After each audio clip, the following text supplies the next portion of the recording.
Vamos iniciar hoje o estudo do capítulo 9 de João, Epístola de João, onde falaremos sobre Jesus curando um cego de nascença. Então, como sempre fazemos, vamos primeiro orar a Deus para abençoar esse nosso estudo de hoje. Senhor Deus, abençoe o nosso estudo, se faça presente para que possamos entender, compreender suas palavras, compreender este capítulo de extrema importância para o aprofundamento da sabedoria sobre o Senhor, sobre os caminhos pelos quais o Senhor quer que passemos, que trilhamos em nossa vida, nos guie, nos pegue na mão e nos leve para a vida eterna, pois assim desejamos estar na glória junto com o Senhor na vida eterna. Em nome de Jesus oramos para que tenhamos uma linda sexta-feira abençoada e que possamos, mais uma vez, pregar a sua palavra com fidedignidade. Em nome de Jesus, assim oramos. Amém. Então vamos lá. Hoje falaremos de João, capítulo 9, onde Jesus cura um cego de nascença. Eu irei ler o capítulo completo e, em sequência, a gente vai explicá-lo. Hoje farei um pouquinho diferente, de uma forma mais dinâmica. Inicia o capítulo dizendo: Jesus ia caminhando quando viu um homem que tinha nascido cego. Os seus discípulos perguntaram: Mestre, por que este homem nasceu cego? Foi por causa dos pecados dele ou por causa dos pecados dos pais dele? Jesus respondeu: Ele é cego, sim, mas não por causa dos pecados dele, nem por causa dos pecados dos pais dele. É cego para que o poder de Deus se mostre nele. Precisamos trabalhar enquanto é dia, para fazer as obras daquele que me enviou, pois está chegando a noite, quando ninguém pode trabalhar. Enquanto estou no mundo, eu sou a luz do mundo. Depois de dizer isto, Jesus cuspiu no chão, fez um pouco de lama com a saliva, passou a lama nos olhos do cego e disse: Vá lavar o rosto no tanque de Siloé. Este nome quer dizer aquele que foi enviado. O cego foi, lavou o rosto e voltou vendo. Os seus vizinhos e as pessoas que costumavam vê-lo pedindo esmola perguntavam: Não é este homem que ficava sentado pedindo esmola? É, diziam alguns. Não, não é, mas é parecido com ele, afirmavam outros. Porém, ele dizia: Sou eu mesmo. Como é que você agora pode ver? Perguntaram. Ele respondeu: O homem chamado Jesus fez um pouco de lama, passou a lama nos meus olhos e disse: Vá ao tanque de Siloé e lave o rosto. Então eu fui, lavei o rosto e fiquei vendo. Onde está esse homem? Perguntaram. Não sei, respondeu ele. Então levaram aos fariseus o homem que havia sido cego. O dia em que Jesus havia feito lama e curado o homem de cegueira era um sábado. Aí os fariseus também perguntaram como ele tinha sido curado. Ele pôs lama nos meus olhos, eu lavei o rosto e agora estou vendo, respondeu o homem. Alguns fariseus disseram: O homem que fez isso não é de Deus, porque não respeita a lei do sábado. E outros perguntaram: Como pode um homem pecador fazer milagres tão grandes? E por causa disso houve divisão entre eles. Então os fariseus tornaram a perguntar ao homem: Você diz que ele curou você da cegueira, e o que é que você diz dele? Ele é um profeta, respondeu o homem. Os líderes judeus não acreditavam que ele tinha sido cego e que agora podiam ver. Por isso chamaram os pais dele e perguntaram: Esse homem é filho de vocês? Vocês dizem que ele nasceu cego. E como é que agora ele está vendo?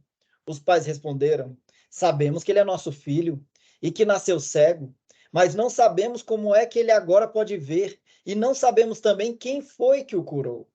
Ele é maior de idade, perguntem e ele mesmo poderá explicar. Os pais disseram isso porque estavam com medo, pois os líderes judeus tinham combinado expulsar da sinagoga quem afirmasse que Jesus era o Messias. Foi por isso que os pais disseram: Ele é maior de idade, perguntem a ele. Então os líderes judeus chamaram pela segunda vez o homem que tinha sido cego e disseram: Jure por Deus que você vai dizer a verdade. Nós sabemos que este homem é pecador. Ele respondeu: Se ele é pecador, eu não sei. De uma coisa eu sei: eu era cego e agora vejo. O que foi que ele fez a você? Como curou você da cegueira? Tornaram a perguntar. O homem respondeu: Eu já disse, vocês não acreditaram. Por que querem ouvir isso outra vez? Por acaso vocês também querem ser seguidores dele? Então eles os xingaram e disseram: Você é que é seguidor dele. Nós somos seguidores de Moisés. Sabemos que Deus falou com Moisés, mas este homem, nós nem mesmo sabemos de onde ele é. Ele respondeu: Que coisa esquisita. Vocês não sabem de onde ele é, mas ele me curou. Sabemos que Deus não atende pecadores, mas ele atende os que o respeitam e fazem a sua vontade. Desde que o mundo existe, nunca se ouviu dizer que alguém tivesse curado um cego de nascença. Se este homem não fosse enviado por Deus, não teria podido fazer nada. Eles disseram: Você nasceu cheio de pecado e é você que quer nos ensinar? E o expulsaram da sinagoga. Jesus ficou sabendo que tinham expulsado o homem da sinagoga, foi procurá-lo e, quando o encontrou, perguntou: Você crê no Filho do Homem? Ele respondeu: Senhor, quem é o Filho do Homem para que eu creia nele? Ele respondeu: Jesus disse: Você já ouviu, é ele que está falando com você. Eu creio, Senhor, disse o homem, e se ajoelhou diante dele.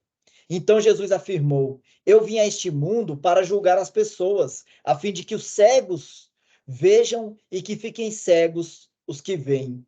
Alguns fariseus que estavam com ele ouviram isso e perguntaram: Será que isso quer dizer que nós também somos cegos? Se vocês fossem cegos, não teriam culpa, respondeu Jesus. Mas como dizem que podem ver, então continuam tendo culpa. Então, eu fiz a leitura completa do capítulo 9 para que a gente entenda o que é a cegueira que é tratada neste capítulo. A cegueira ela é uma condição, como a gente sabe, daquela pessoa que não pode ver. Ela é caracterizada, né, como uma situação ali de perda total ou significativa da visão. De acordo com qualquer dicionário que você pegar, vai dizer, né, que cegueira é definida como uma ausência completa ou incapacidade de enxergar. Existem diferentes tipos de cegueira. A gente tem cegueira total, naquela que a pessoa não pode enxergar absolutamente nada. A gente tem cegueira parcial, onde a visão da pessoa ali é prejudicada, mas ainda é possível perceber algumas formas, algumas luzes, algumas sombras. E é exatamente essa cegueira que o homem tem desde o seu nascimento, quando Adão pecou contra Deus no jardim do Éden.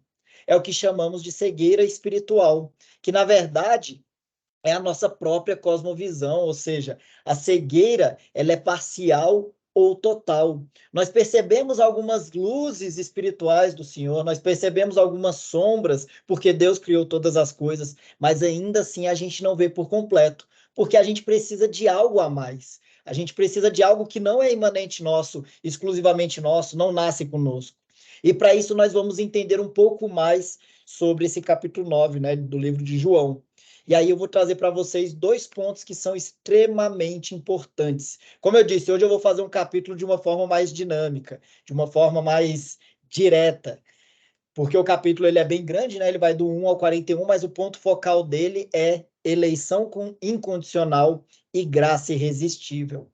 Então, em João 9, é uma clara ilustração do poder de Cristo para dar visão espiritual aos perdidos. Então, a gente precisa entender esses pontos da eleição incondicional, da graça irresistível, para a gente compreender esse capítulo por completo. O que significa a eleição aí incondicional? Eleição é um ato livre da graça de Deus, onde Deus escolhe soberanamente um grupo de pessoas para serem salvas.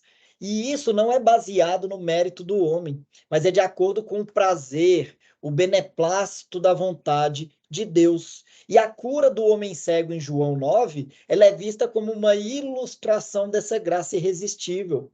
Vejam que o homem cego não contribuiu para nada para ser curado, assim como os eleitos não contribuem nada para a sua salvação. Vamos entender um pouquinho mais. Eu vou trazer um trecho da Confissão de Fé de Westminster, no capítulo 10, seção 1, que explica exatamente o que significa eleição incondicional e graça irresistível. Vou pegar água. Diz o seguinte, na Confissão de Fé, lá no capítulo 10, seção 1. Todos aqueles que Deus predestinou para a vida, e só esses, é ele servido, no tempo por ele determinado e aceito, chamar eficazmente pela sua palavra e pelo seu espírito, tirando-os por Jesus Cristo daquele estado de pecado e morte em que estão por natureza, e transpondo-os para a graça e salvação. Isso ele o faz, iluminando seus entendimentos espiritualmente, a fim de compreenderem as coisas de Deus para a salvação, tirando-lhe os olhos, os seus corações de pedra e dando-lhes corações de carne, renovando as suas vontades e determinando-as pela sua onipotência para aquilo que é bom e atraindo-os eficazmente a Jesus Cristo, mas de maneira que eles vêm muito livremente, sendo para isso dispostos pela sua graça. Então vamos compreender o que isso tem a ver com João 9. O primeiro ponto ali é dito: todos aqueles de destaque em verde, todos aqueles que Deus predestinou para a vida. Quem são estes? Deus, antes da fundação do mundo, ele escolheu de forma soberana, porque ele é soberano, um grupo de pessoas para a salvação. E isso Deus não levou em conta o mérito daquela pessoa, a ação humana. A gente teve o exemplo lá de Jacó e Esaú, onde Deus diz: escolhi Jacó e não escolhi a Esaú. Por quê? Pela minha soberana vontade. Então, essa é a doutrina da eleição incondicional. E é isso que Cristo quis dizer em João 9, quando ele falou: ele não é cego pelos pecados dele ou pelos dos seus pais, mas para o poder de Deus se mostrar nele. Ou seja, para que Deus haja na vida daquele cego, para que Deus reflita na vida dele a sua graça.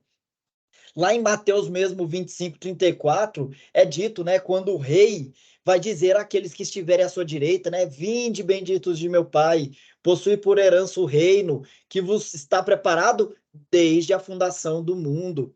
Ou seja, não foi desde que você nasceu que você foi escolhido, agraciado pela graça de Deus para a salvação. Mas antes do mundo ser criado, Deus já havia escolhido você, a mim, aqueles que ouviriam a palavra dele, compreenderiam a palavra dele e permaneceriam na palavra dele. O permanecer é o ato da fé. E aí o segundo ponto que é destacado ali em azul está dito: chamar eficazmente pela sua palavra e pelo seu espírito. Isso significa que uma vez que Deus predestinou essas pessoas para a vida eterna, Deus também chama, só que de forma eficaz. É a certeza. Essas pessoas são chamadas para a salvação. Isso significa que Deus age de tal forma que aqueles a quem ele escolhe não podem resistir a esse chamado. Daí alguém pode questionar: então, quando Deus nos chama, é certo que nós iremos. Nós não temos a oportunidade de rejeitar a Deus nesse momento, nós não temos a escolha, a liberdade de não ir. E eu te respondo: de fato, não. Você não pode resistir, porque Deus tira você do estado do pecado e da morte, em que todos os seres humanos estão por natureza devido à queda de Adão. Quando Adão rejeitou a Deus, da mesma forma, a nossa natureza humana tem essa rejeição. Então, quando Deus nos atrai, ele vai nos transpor para um estado de pecado e morte para um estado de graça e salvação. E isso envolve o quê? O perdão dos nossos pecados. É isso que a gente chama de justificação diante de Deus. É ele próprio quem nos dá um instrumento que é chamado graça, para que a gente seja justificado perante ele próprio como justo juiz. E o ponto principal de destaque ali é esse em negrito e sublinhado, onde diz: iluminando seus entendimentos espiritualmente, a fim de compreenderem as coisas de Deus para a salvação. Ou seja, é Deus que ilumina o entendimento das pessoas escolhidas para que elas possam compreender as coisas de Deus para a salvação. Isso é visto como uma obra exclusiva do Espírito Santo. Isso que é a graça irresistível.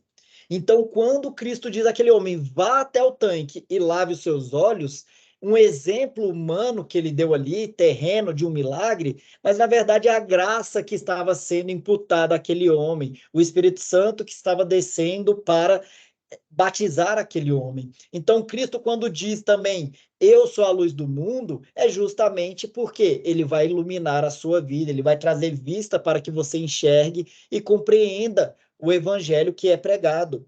Porque quando Deus nos dá olhos espirituais, nos dá um novo coração, a gente não resiste a ele, a gente vai procurá-lo. a gente vai dizer, né? Cristo mesmo diz para a gente, né? Vinde benditos de meu Pai, porque o mundo foi feito, vocês foram escolhidos antes da fundação do mundo. Eu já havia escolhido vocês antes da fundação do mundo. E nós apenas iremos, mas não de uma forma que nós não tenhamos liberdade, mas é pela fé que nós iremos até Ele. Vocês hoje estão aqui ouvindo esse estudo, por quê? Porque Deus colocou em seu coração, colocou em seu íntimo que você precisava ouvir a palavra dele. É isso que ele faz com os eleitos. Ele coloca a necessidade daqueles de buscá-lo. Ele coloca esse ímpeto. Mas você vê que Deus não colocou uma arma para que você esteja aqui. Deus não te obrigou de uma forma violenta. Não, Deus te chama com uma graça dele porque ele é bom. E aí continua ali. Então Deus vai tirar o quê? O coração de pedra. Quando diz que Deus tira um coração de pedra que a gente tem e dá um coração de carne, é justamente isso. O coração de pedra é um coração insensível, é um coração desobediente a Deus, é um coração depravado a Deus. Onde Deus está, não existe pecado. Por isso que Deus nos dá um coração de carne, que é um coração sensível, um coração submisso à palavra dele. Então, ele renova as nossas vontades, ele nos capacita a escolher o que é bom e agradável a Deus. E o que é bom e agradável a Deus? Ouvir o evangelho dele, pregar o evangelho dele, fazer as boas obras que Deus imputa na nossa vida como instrumentos para que ele nos use e leve ainda mais a palavra dele. E por fim é dito ali, atraindo-os eficazmente a Jesus Cristo, mas de maneira que eles vêm muito livremente, sendo para isso dispostos pela sua graça. Deus atrai eficazmente aqueles que ele escolheu para Jesus Cristo. Significa que quando somos chamados, nós vamos a Cristo de maneira certa, de maneira inevitável, e não pelo nosso mérito. Você vê que em momento algum eu coloquei aqui o esforço humano.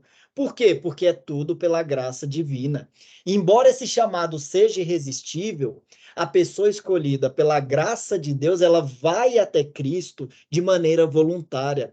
Ela vai até Cristo de maneira livre. Como eu disse, você está aqui de maneira livre. Eu não obriguei ninguém a estar nesse estudo, mas esse estudo foi Deus quem chamou vocês por meio do Espírito. Não é o Douglas, eu sou apenas um instrumento utilizado pelo Senhor, assim como todos vocês também. Então, nós respondemos o quê? Positivamente a esse chamado divino. Mas essa resposta é o resultado da graça de Deus em nossos corações, e não o resultado da gente achar que por vontade própria a gente está aqui. Foi Deus quem inculcou isso em nosso coração e em nossa mente. Isso ele disse lá em Isaías, né, uma das profecias cumpridas em Jesus Cristo, como Filho do Homem, que foi o quê? Colocarei no coração deles, inscreverei em suas mentes as minhas palavras, que é todo o evangelho. Só que a gente tem também, por outro lado, os opositores. Em João 9, também são mencionados o quê? Fariseus que se opõem a Cristo. Eles dizem que, apesar do milagre feito, Jesus não era um homem de Deus porque não respeitava o sábado mosaico que havia sido declarado por Moisés. E isso ilustra o quê? A resistência à verdade espiritual. E isso é inerente à natureza humana não regenerada. Aquele homem que ainda não foi agraciado, que a gente chama na teologia de graça salvífica, que não recebeu ainda a graça salvífica de Deus, ele ainda está como opositor de Deus. Mas, uma vez te digo, o homem que é espiritualmente morto, ele é incapaz de responder positivamente a Deus por sua própria iniciativa. Mesmo que veja um milagre com os seus próprios olhos, o homem vai conseguir continuar resistindo a Deus. E é o que a gente chama também na teologia de depravação total, ou seja, o homem ele luta contra Deus. Por quê? Porque ele está em pecado. E Deus é bom, não existe pecado nele. Aquele homem de cego de nascença, ele representa justamente essa condição espiritual de todos os seres humanos antes de serem tocados pela graça de Deus. Ou seja, ele nasceu cego espiritualmente, incapaz de ver a verdade espiritual pelos seus próprios olhos. Ele precisou de um ato, ele precisou de um milagre. E o milagre na vida de cada um é o quê? É a graça de Deus derramada sobre nós. Então, o batismo com água que a gente teve como exemplo em João Batista, que a gente tem em nossas igrejas hoje, ali é apenas uma representação confessional, ou seja, você está confessando a fé que você tem. Então, quando você é batizado em nome do Pai, do Filho e do Espírito Santo, você está confessando, eu creio na Trindade. Você está confessando, Jesus é meu Salvador. Você está confessando, Jesus é Deus, o Espírito Santo é Deus. E esses três são um só. É isso que você está confessando para toda a comunidade, que é o povo de Deus. É isso que você está confessando pela sua liberdade do chamado de Deus. Mas antes de você responder positivamente a isso, foi Deus quem botou a graça na sua vida. Foi Deus quem inculcou para você o sentido de busque a mim, o sentido de ouça minha palavra, compreenda minha palavra, leia minha palavra, estude minha palavra, e eu estarei em ti. Por isso que Cristo diz: eu estou em vocês e vocês estão em mim. Por quê? Porque a palavra vive dentro de cada um de nós. E como nós podemos, então, concluir João 9 num sentido prático? Para a nossa vida, o que é que nós podemos compreender? Eu cito 6 pontos de conclusão em João 9.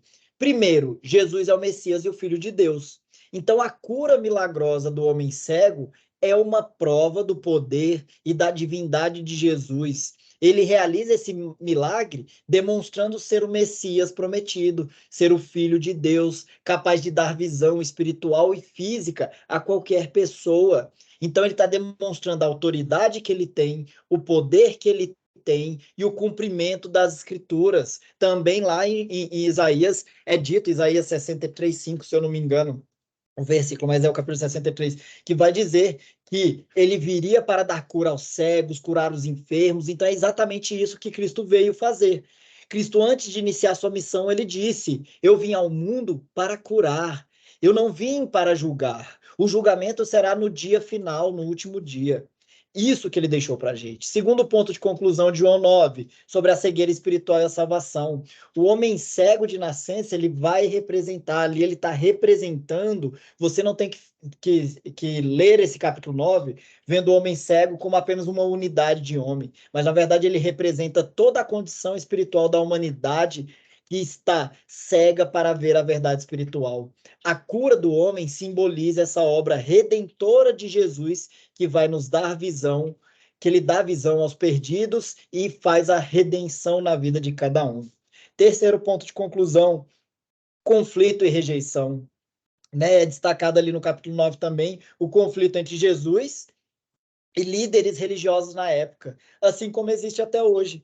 Pessoas que rejeitam evidência do milagre, se recusam a aceitar Jesus como Messias, como seu Salvador, como seu Deus.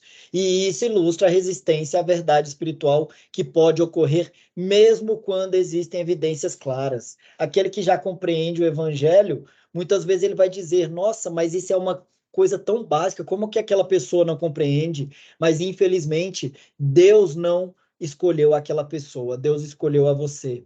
Então você tem que perseverar nessa palavra dele e orar pela vida daquele próximo para que Deus coloque na vida dele também olhos espirituais, para que ele compreenda. Muitas vezes aquela pessoa pode também ter sido escolhida, mas aquele não é o momento. Então compete a você continuar pregando o evangelho para que ela se converta. Mas não é pelo seu evangelho que ela vai, pelo seu testemunho que ela vai se converter, mas pelo evangelho de Deus que vai convencê-la, porque a graça é de Deus, não é nossa.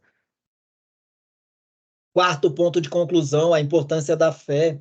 A fé ela desempenha um papel central nessa narrativa. Ou seja, o homem cego, ele demonstra fé em Jesus ao ir até o tanque de Siloé lavar seus olhos, e então ele é curado. Por isso que a fé é um elemento importante na relação entre Cristo e na recepção da sua graça. Deus nos dá a graça por meio do seu dom, como é dito em Efésios 2:8. Mas pela fé a gente responde a essa graça, pela fé em ouvir e compreender a palavra dele. Quinta conclusão aí que eu botei é o testemunho e a confissão. Ou seja, o homem cego, quando é questionado sobre como foi curado, ele testemunha sobre a obra de Jesus Cristo na vida dele. Ele não disse que foi obra dele. Ao final da narrativa, ele vai fazer o quê? Eu confesso que creio no Filho de Deus. É isso que ele vai dizer no fim da narrativa dele. Ressalto que a importância de darmos testemunho para a obra de Cristo nas nossas vidas e confessar a fé nele. A obra é dele, a fé é dele. Nós somos apenas instrumentos. E por fim, aí a luz e a escuridão, a separação. Jesus é descrito como a luz do mundo, ele traz a luz espiritual para aqueles que estavam em trevas espirituais. Isso destaca a sua missão de iluminar as mentes e os corações daqueles que o seguem. E qual é a aplicação disso na nossa vida? Ou seja, a história do homem cego curado por Jesus nos lembra a importância de reconhecer Jesus como Messias prometido e como Filho de Deus. A aplicação direta é aceitar a Jesus como nosso Senhor e Salvador, confiando em sua obra redentora. E assim como o homem cego representava a cegueira espiritual, todos nós enfrentamos a escuridão, né, espiritual em nossas vidas. A aplicação disso é reconhecer nossa necessidade de Jesus. Ele precisa nos dar visão espiritual. Ele precisa nos redimir do pecado. Ele é que nos guia para a verdade. Por isso que ele diz: eu sou o caminho, a verdade e a vida. E ninguém vai até ele se o Pai não nos enviar até ele. Também podemos aplicar a questão da rejeição e a resistência à verdade espiritual. A aplicação disso é: examinem os seus corações, suas atitudes, para garantir que estejam o quê? Abertos à verdade de Deus e dispostos a receber a sua graça. Temos também a questão da fé, né, desempenhando aquele papel central, ou seja, a fé nós devemos aplicar de modo a cultivar, fortalecer nossa fé em Cristo, dar testemunho da obra que Ele fez em nossas vidas, na nossa conversão. Esse é o testemunho do Evangelho dele. E Jesus é descrito, né, como a luz do mundo. A aplicação é que o quê? Como seguidores de Cristo, nós somos chamados a ser a luz do mundo. Lá em Mateus 5,14, Jesus até disse: como pode esconder uma cidade edificada sobre o monte? Ele é o monte, nós participamos dessa cidade. E nós somos luzes, luzeiros nesse mundo, compartilhando o evangelho, refletindo sua luz em todos os confins, em todos os pontos de treva. E o homem cego, ele experimenta o quê? Uma transformação espiritual significativa. A aplicação disso é: ao seguir Jesus, você vai experimentar uma transformação semelhante na sua vida. Você vai deixar o pecado e a morte e você vai abraçar a graça de Deus na sua vida. Em última análise, aqui a aplicação de João, ela é pessoal, ela é espiritual.